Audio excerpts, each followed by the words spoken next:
Muy buenos días para los madrugadores, en especial después de una noche de copas de ayer. Excelente poder ver a mis amigos.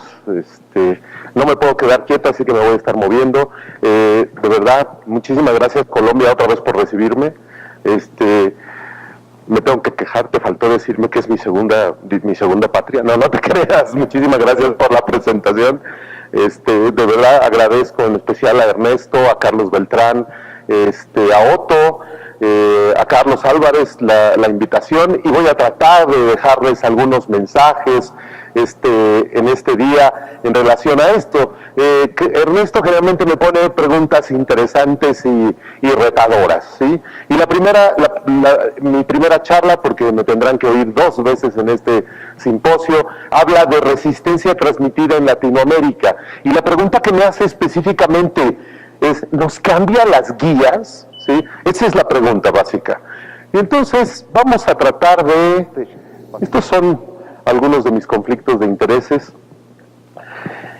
A pesar de que logramos, y esos son nuestros objetivos, una supresión virológica completa, ¿sí? Aún así, en ese sentido, con toda la mejoría de las posibles presentaciones, sin duda tenemos un problema en el desarrollo de resistencia. Y esto está muy relacionado con algunos otros problemas que tienen los tratamientos, como es que los pacientes no se los toman. Acuérdense que el creerle a un paciente que se toma su tratamiento es como el Dr. House, ¿no? Todos mienten. Y el desarrollo de resistencia. La resistencia siempre va a estar ahí. Y un problema de lo que no nos hemos completamente convencido es que siempre va a estar ahí, nunca va a desaparecer la resistencia. Entonces, uno para el tratamiento, para la presión del medicamento, la resistencia puede desaparecer, pero si uno vuelve a retar a esos virus con el mismo medicamento, la resistencia va a volver a aparecer.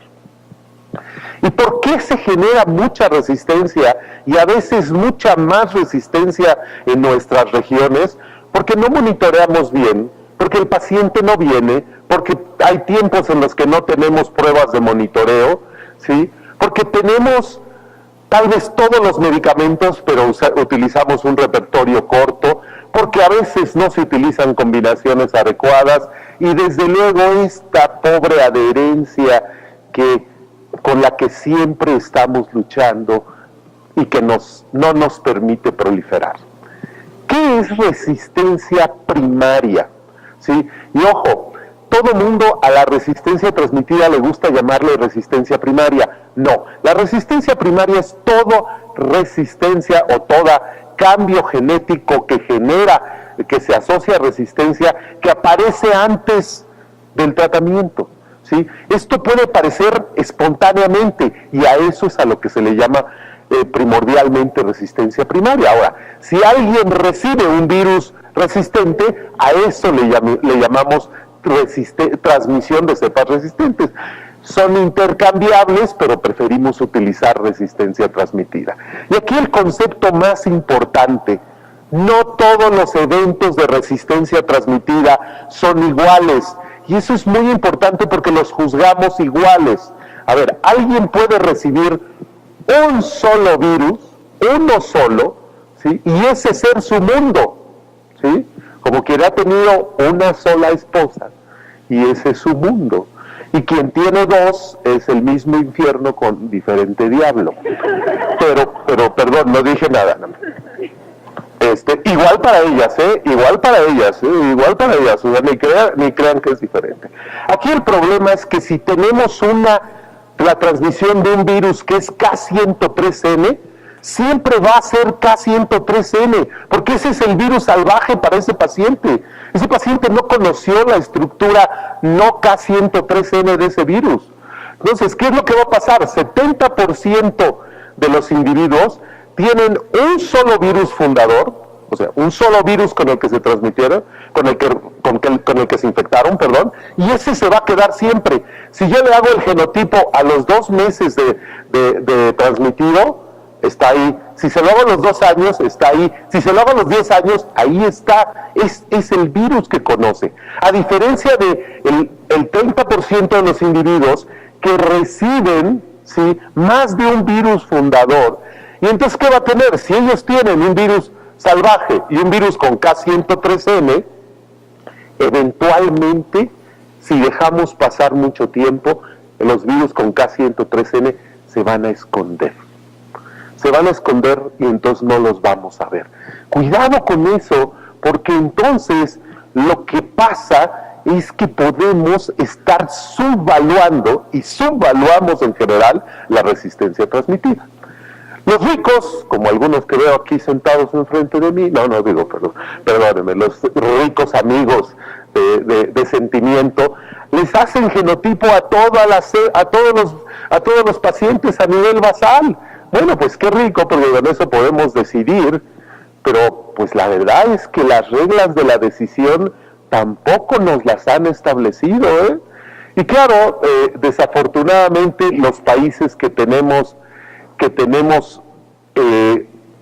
no tenemos tantos recursos, tenemos que hacer estudios de prevalencia y de acuerdo con eso decir, ok, voy a cambiar mi conducta, ¿sí? Si tengo mucha resistencia a esto, bueno, no vamos a empezar tanto en Favirenz. Si tenemos mucha resistencia a Favirenz, eso es lo que deberíamos de hacer.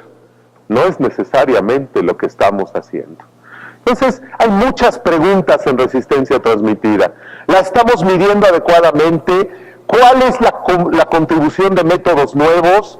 ¿A qué niveles de resistencia transmitiva se debe de considerar una acción de salud pública, de guías, de lo que sea? ¿A qué niveles? Díganme, señálenme un artículo donde pruebe a qué niveles debe de hacerse eso, ¿sí? Sabemos que la resistencia transmitida desarrolla un daño, ¿sí? Puede tener consecuencias. ¿Qué tanto?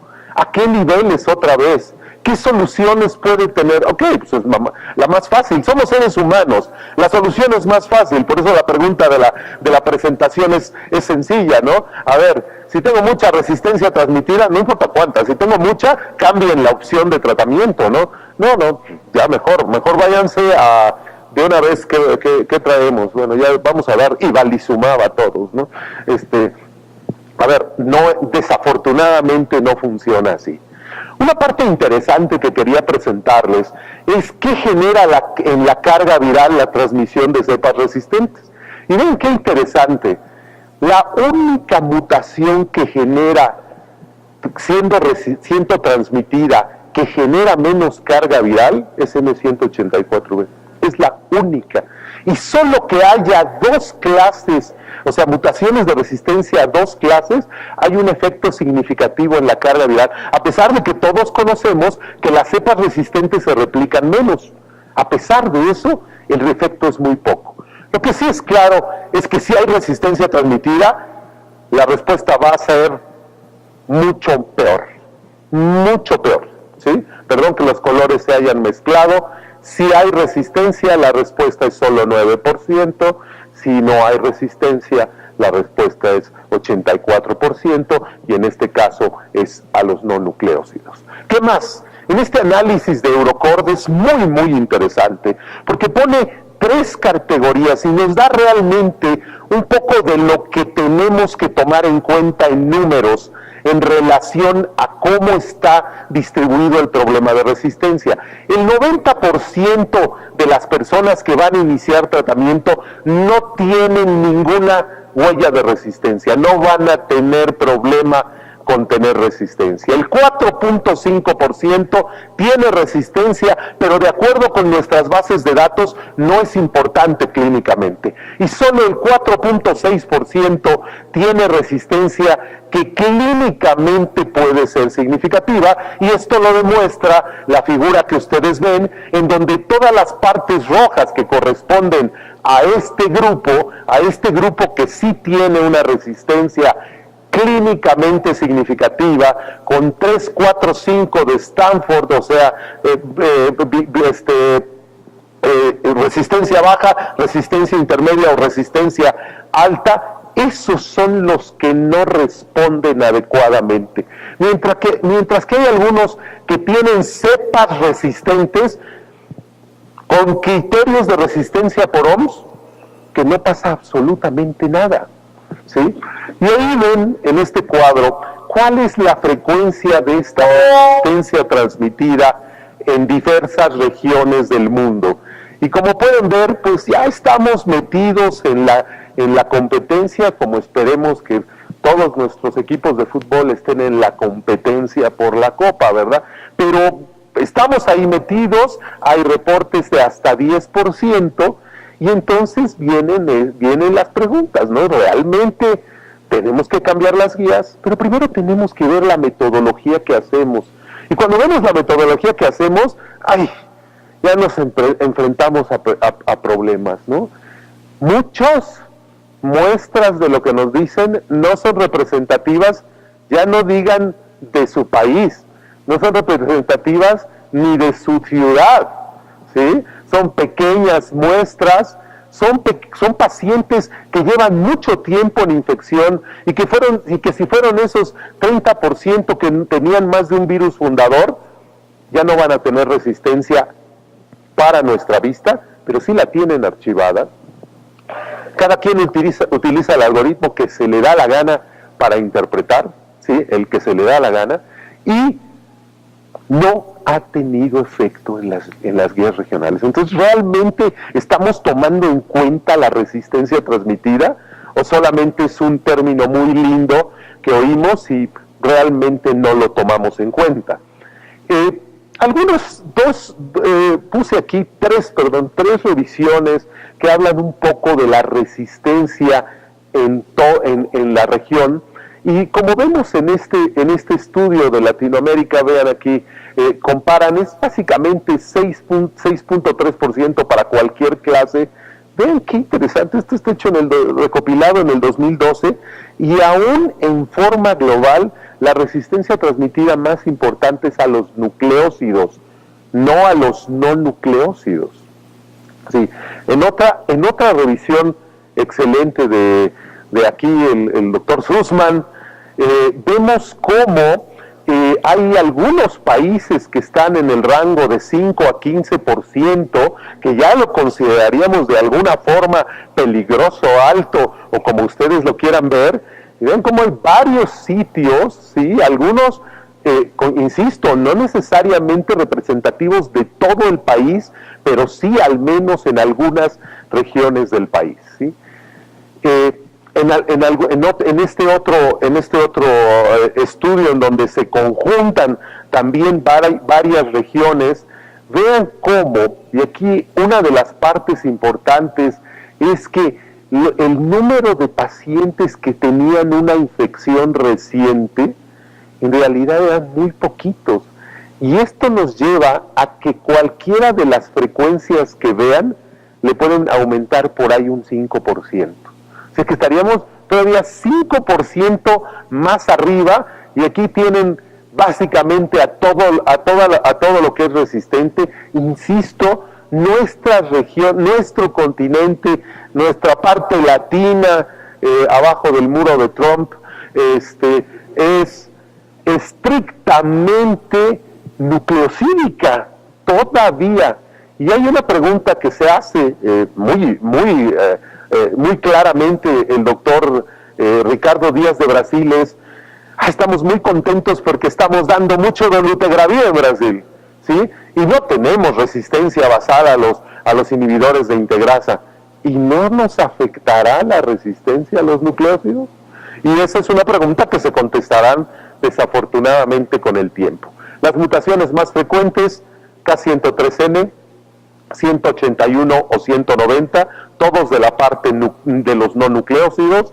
Y en México les presento, se han hecho tres ensayos.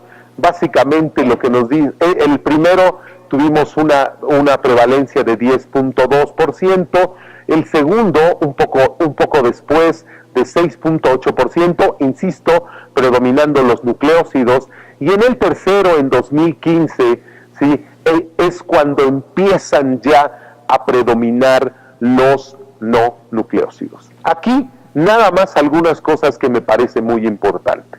Vean cómo CPR es una forma de interpretarlo Stanford es una forma aplicada más bien a tratamiento, no a resistencia. CPR también es de Stanford, pero está aplicada a resistencia transmitida. Y vean cómo, ¿sí? No se comparan, ¿eh? No se comparan.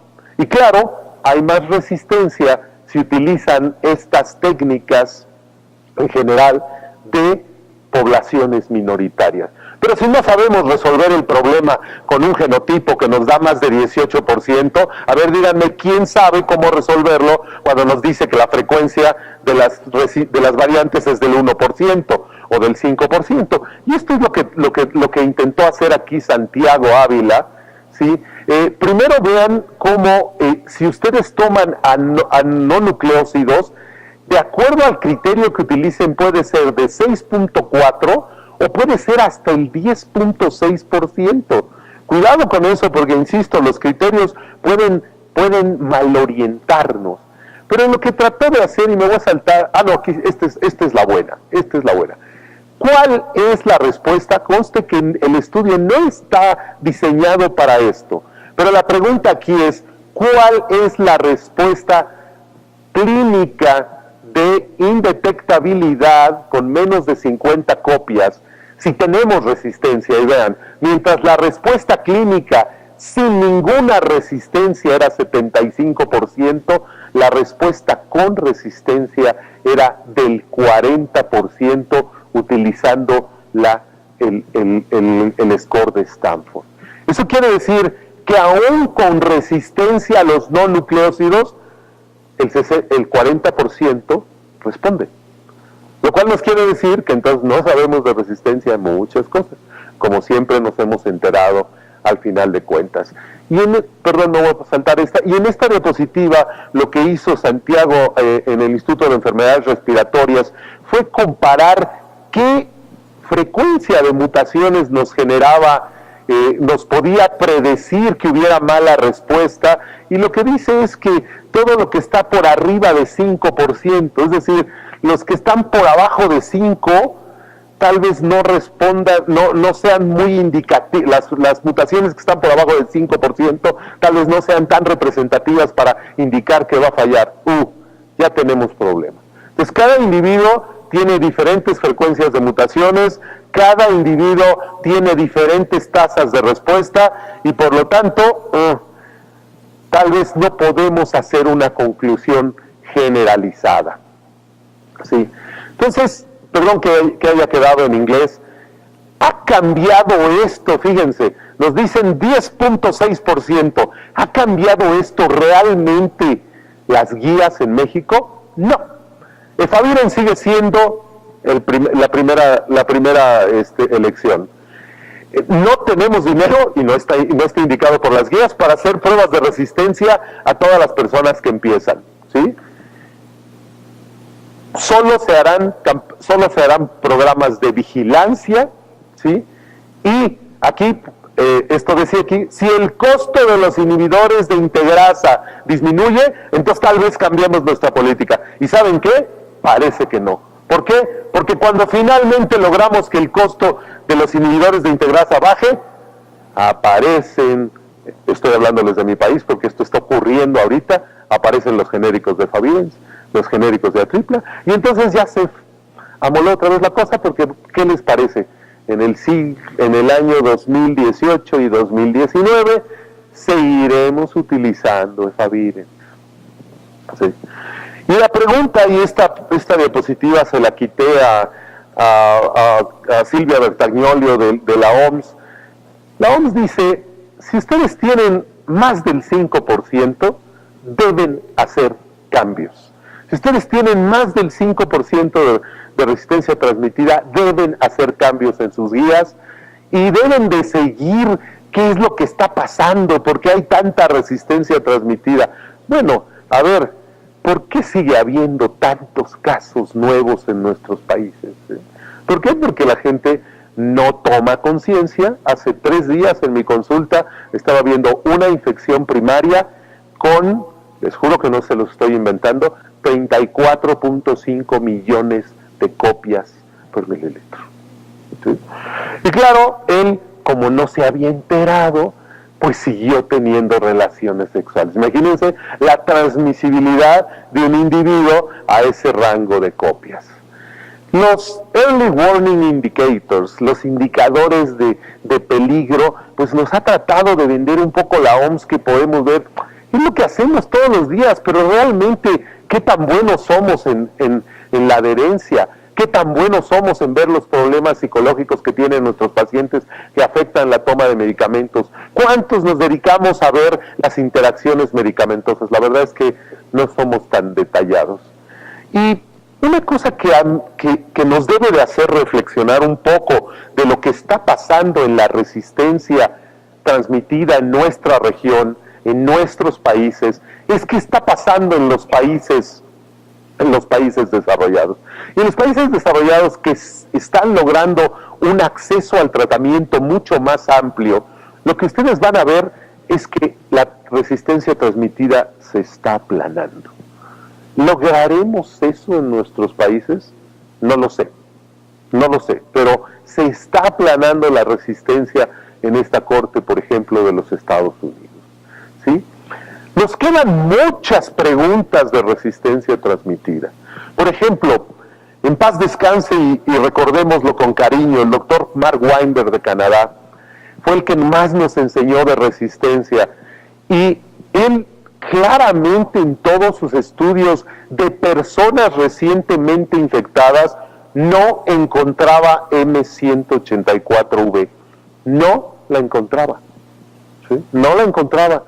¿Por qué? Porque M184V, como vieron ustedes, baja mucho la capacidad de replicación, les baja la carga viral y era muy difícil de encontrar. Ahora hay muchos reportes con M184V, muchos más que antes. ¿Qué está pasando? Lo único que está pasando es que ahora M184V no va sola, sino va unida a otras mutaciones que sí permanecen mucho más con el tiempo, y por eso estamos viendo a M184V ahí presente. No es nada más M184V, es cualquier mutación. ¿En población minoritaria importará? Hace tiempo una publicación de Susan Eshelman de Hopkins nos enseñaba cómo las mujeres africanas recibían una dosis de nevirapina, hacían resistencia, pasaban 3 años, durante el embarazo y para tener a su producto, sí, a su bebé, sí, muy feo ese producto, y después pasaban 3 años, la resistencia prácticamente desaparecía, les volvían a dar dosis única de nevirapina y volvía a funcionar. ¿Cómo se traduce eso? O sea, llegará un momento en que baja tanto la frecuencia de los virus que puede darse tratamiento, y va a funcionar aunque haya una poquita de K103N. Recuerden que no nada más van a dar efavirenz, y eso a veces se nos olvida. Nada más decimos, tiene K103N y yo nada más le voy a dar efavirenz. Bueno, a ver, ¿qué tanto tiene? Pero no lo sabemos, ¿no? Los pacientes que tienen resistencia transmitida, ¿les debemos de dar IP? O mejor, inhibidor de integrasa, ¿sí? Mejor un buen inhibidor de integrasa, ¿no? ¿Qué tanto y con qué tiempo bajan estas mutaciones? Las mutaciones que están en minoritarias pueden ser transmitidas. Recuérdense que a través de los genitales hay filtros y son ciertos virus los que llegan a estos genitales, ¿sí? Muchas preguntas por hacernos. Pero ¿qué es lo que pasa con nuestras guías? Y estos, aunque no se ve perfectamente los colores, sí alcanzan a ver los verdes. El único medicamento que es verde para el inicio es efavirenz, ¿sí? Podemos tener, y perdón si algunas están ya un poco viejas y ya han cambiado, pero en general los inhibidores de integrasa son una linda intención. Ojalá que la pongamos, ¿no? Que no se quede en una linda intención. Y entonces, ya para terminar, la pregunta es, ¿nos cambia las guías? Sí nos debería cambiar las guías, pero el problema es que nuestros medios económicos no nos están permitiendo que nos las cambien, ¿de acuerdo? y me despido con el mejor medicamento del mundo, ¿sí? Sí. Beban ACT. Muchísimas gracias por su atención.